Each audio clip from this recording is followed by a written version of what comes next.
Well, first of all, we have to understand that Donald Trump's in a world of trouble right now. I mean, he's doing a lot of aggressive posting, um, insane posting, to be honest. But this is a man who promised his political base that he would not get involved in another, war of aggression in the Middle East. He, had openly condemned past presidents for doing exactly what he has done now. This is one of the dumbest wars ever fought by America, and there are a number of dumb ones we've been involved in.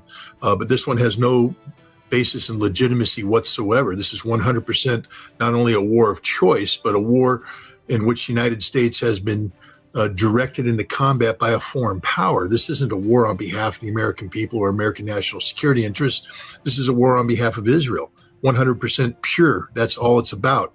And now the president, I think he thought that he could, get away with a quick victory, Venezuela style, because he bought Benjamin Netanyahu's nonsense about the fragility of the regime, that if they kill Ali Khamenei, that the regime will collapse, and then everything solves itself. They install a puppet government, and everybody lives happily ever after. But that, of course, is not what happened. Iran showed extreme resilience, and not only in terms of their ability to absorb punishment, but to deliver punishment. And in the end, the United States was compelled to seek a ceasefire. This was a ceasefire that was done at the behest of the United States, to a lesser extent at the behest of Israel.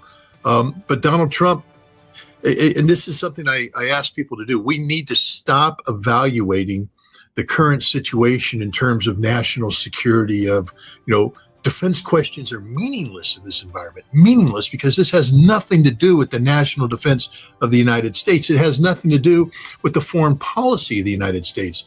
This is about Donald Trump's narcissism. This is about sustaining the cult of personality. This is about the Trump brand. That's all this is about.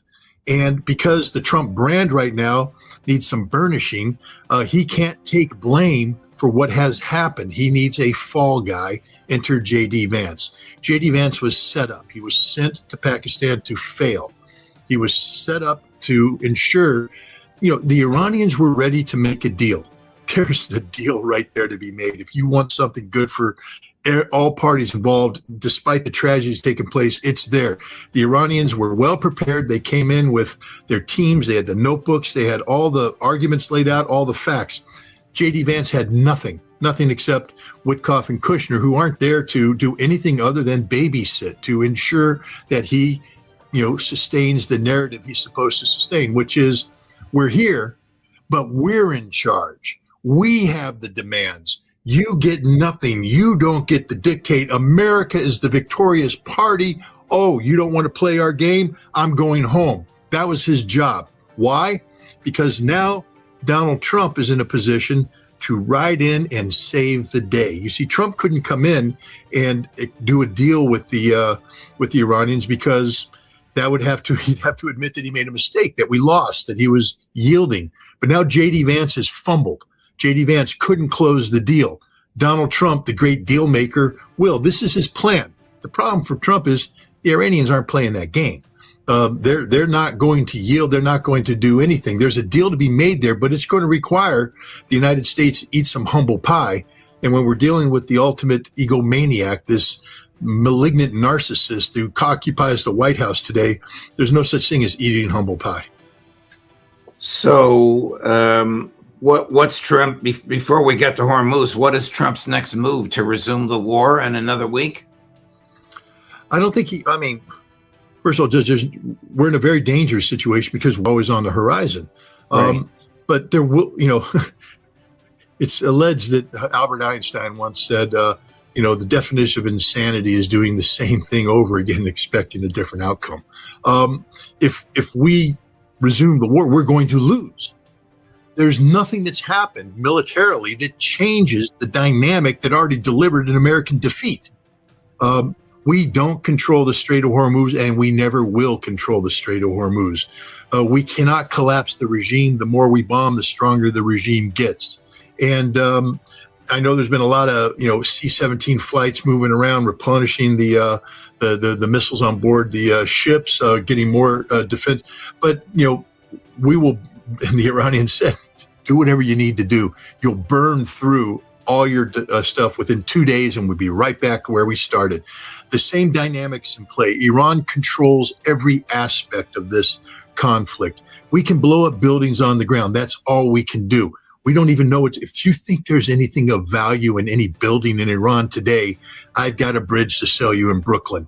We're going to go back in there. Donald Trump says he's going to blow things up. Well, you touch a power plant, Donald Trump, and the lights go out throughout the Middle East. Every single major energy production field in Saudi Arabia and Kuwait, in the United Arab Emirates, disappears, gone. And if you want to play even more stupid games, they'll start taking out desalinization plants, and they'll do that in Israel as well. And that's life terminating. That's the end of modern civilization in this region. And this is where the Iranians are ready to go, if that's the game the United States wants to play. This is why we stopped the war, because we had reached the cap of our escalation capabilities. Had we continued with his civilization erasing threats, there would be no energy coming out of the Middle East for a century. Trump stopped because he understood this, that we had gone. So what's he going to do? Start all over again? So this is why he's taken a new tack, the blockade, but this isn't going to work. A blockade is by definition an act of war. So he's in effect declaring war on Iran. And I anticipate that the Iranians will treat it as a warlike gesture, but I also anticipate that the allies of Iran aren't going to sit by and let this happen. I don't think any Chinese ships are going to say, well, we're not going to an Iranian port because of this. And I don't think any Russian ships are going to say the same thing. And I don't think the United States Navy's going to get too far boarding and detaining Chinese and Russian flagged ships at this juncture. So Donald Trump is posturing right now. Let's see where it goes, but there's no place for him to go because the outcome is guaranteed. Continued American military defeat, and we lose by not winning, and global economic disaster. What does it take to effectuate a blockade, particularly one of an area this massive? Well, first of all, it requires, extreme intelligence, meaning, and I'm not talking about the kind of innate intelligence that we're talking about that should be the purview of our elected leadership. I'm talking about intelligence from a systemic standpoint, from the U.S. intelligence community. We need to understand, where the ships are, where they're going, who they're flagged. And normally there's a mechanism in place. Lloyd's of London, the insurance companies, provides a lot of that. But because of the sanctions busting and because of the way this war has been going, the traditional way of tracking shipping is out the window. There's so much shadow fleet type activity taking place. So we need even better intelligence. Then the question comes, do we have the capacity to track, stop, search, detain these ships? Come on, ladies and gentlemen, look at a carrier battle group. First of all, the ships on the carrier battle group are there to protect the carrier. So if you have a cruiser or a frigate or a destroyer running picket, meaning they're the buffer between Iran's missiles and the carrier, the last thing these picket ships are going to be doing is diverting to intercept a tanker, because now they're off station. So we're going to need more ships coming in to do that. But as they move to detain, that is an act of war. And so if I were the Iranian ships or any ship, I would be leaving the Strait of Hormuz and hugging the coast of Iran and daring the United States to come in. Just saying, come on in, buddy, come on in, because those ships will be sunk by the Iranians. This blockade is as porous as, I can't come up with the appropriate metaphor at this point in time, but let's just say there's giant holes in this blockade. This is a politically motivated blockade that has zero chance of effectuating any impact on shipping coming out of the Strait of Hormuz. What happens if an American helicopter with a half dozen Navy SEALs in it lands on a Russian tanker? If the Russian tanker has, some Wagner type PMCs, and that helicopter will never get to the tanker. It'll be shot down. The SEALs come down. There'll be a firefight on that boat. The SEALs may prevail, but now we're at war with Russia. So don't do it. I mean, this is stupidity in the extreme. But again, I don't know what Russia's doing right now in terms of beefing up, but there are reports that they have put Wagner veterans or PMC type people on these ships, armed them not only with light arms and machine guns, but also man pads. So if a helicopter comes in, they're going to be going up against combat hardened veterans. And, I know the SEALs are pretty tough, but you're not too tough when you're on a helicopter and that helicopter has been struck by, a man pad, and now you're going down in the water. You're just dead.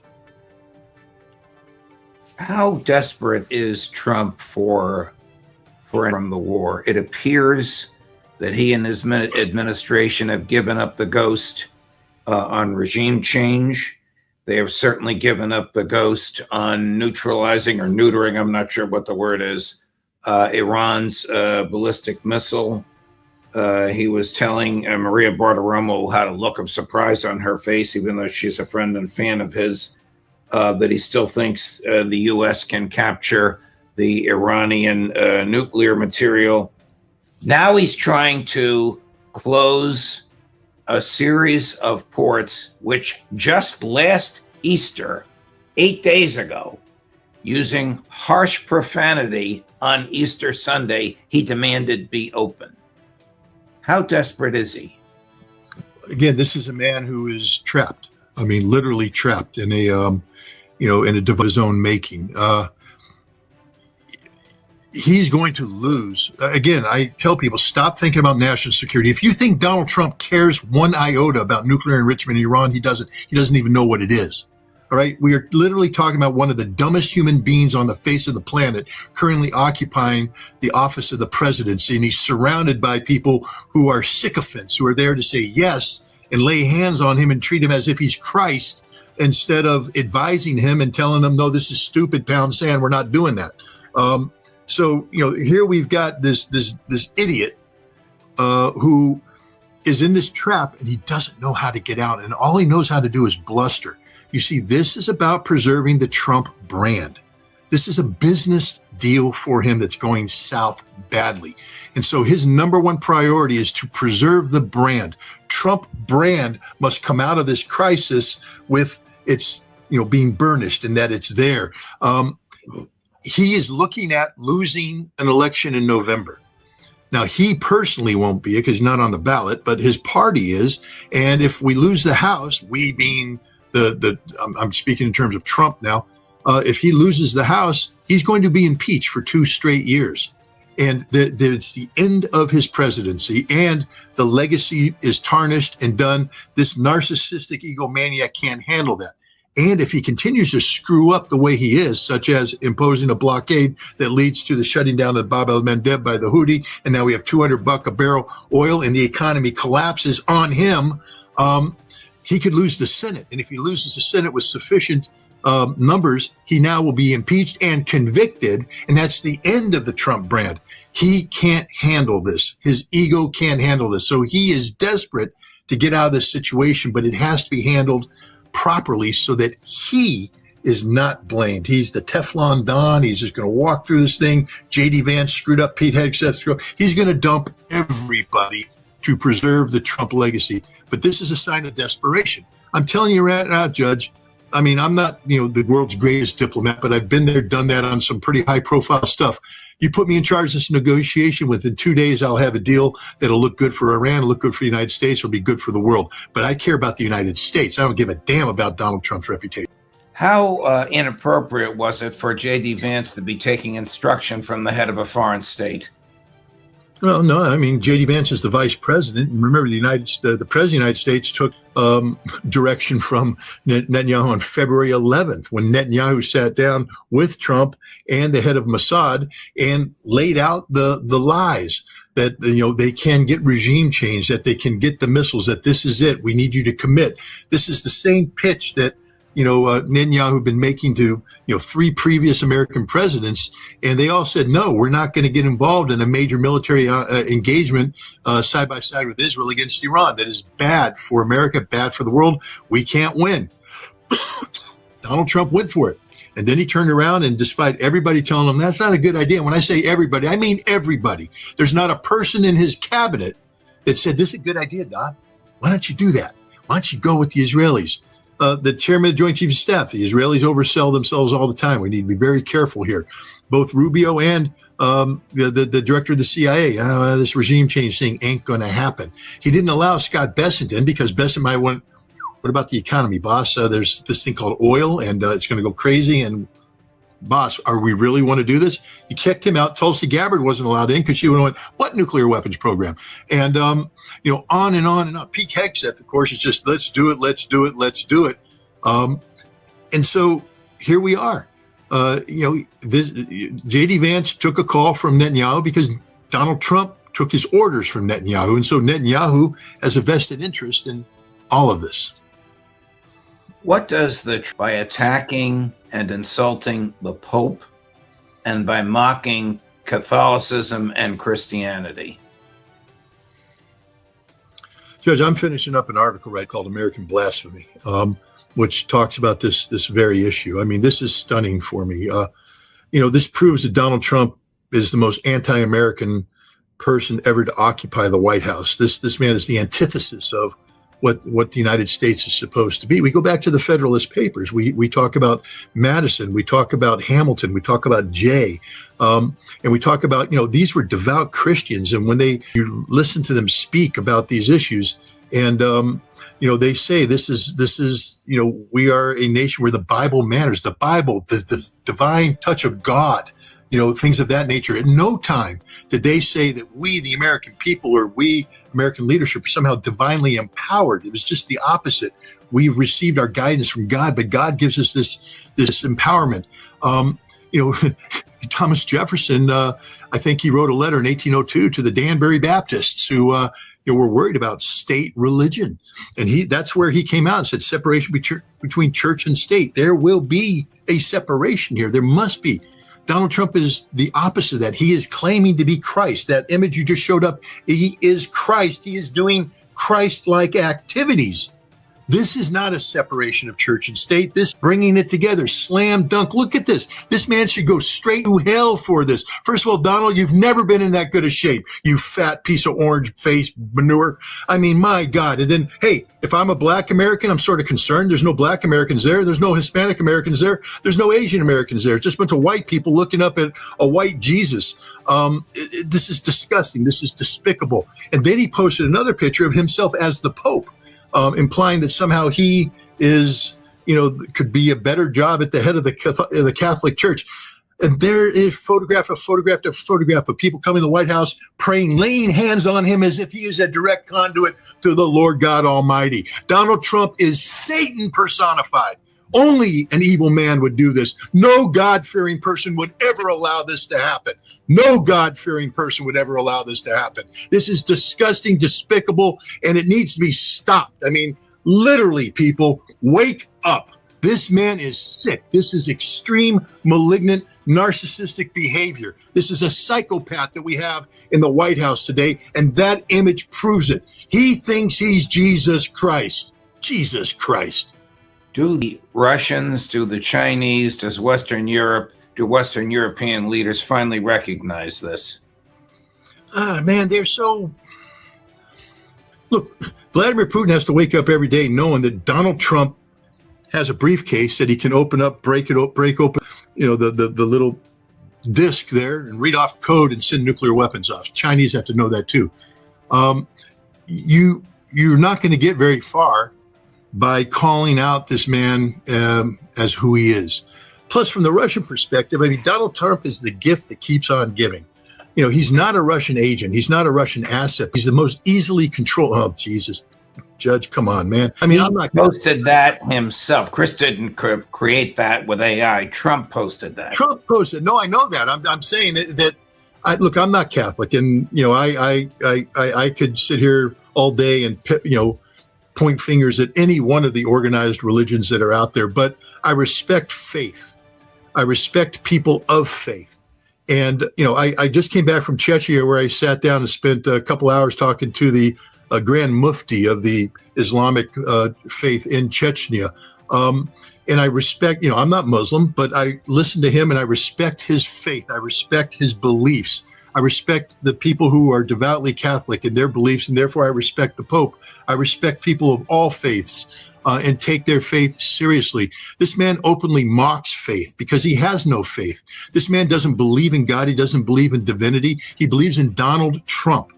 This is a man who believes that he is more powerful than everybody, that he somehow is the the golden touch. I want to remind people though, because he turns everything into gold. He has golden toilets, golden this, golden that, like the Midas touch. But the Midas touch, it was a curse because everything King Midas touched turned to gold and everything died.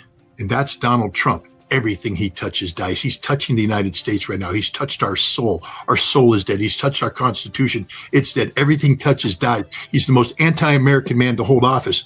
Now, for foreign leaders, they don't care.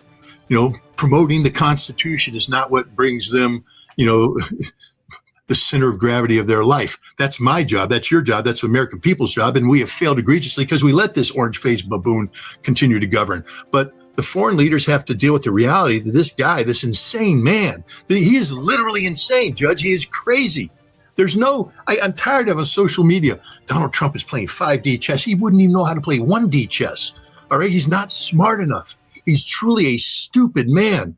I mean, he is Norm Peterson blended with, whoever that drunken, drug-induced guy that Sean Penn played in Fast Times at Ridgemont High, but mean-spirited. I mean, big hands. Donald Trump he's a walking, talking parody of everything wrong with America, and yet he's real. He's there.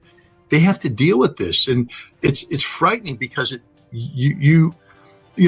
Putin can play him, and you saw this after Donald Trump, got the ear nicked in Butler. He's the bravest man ever. He stood up. He fought.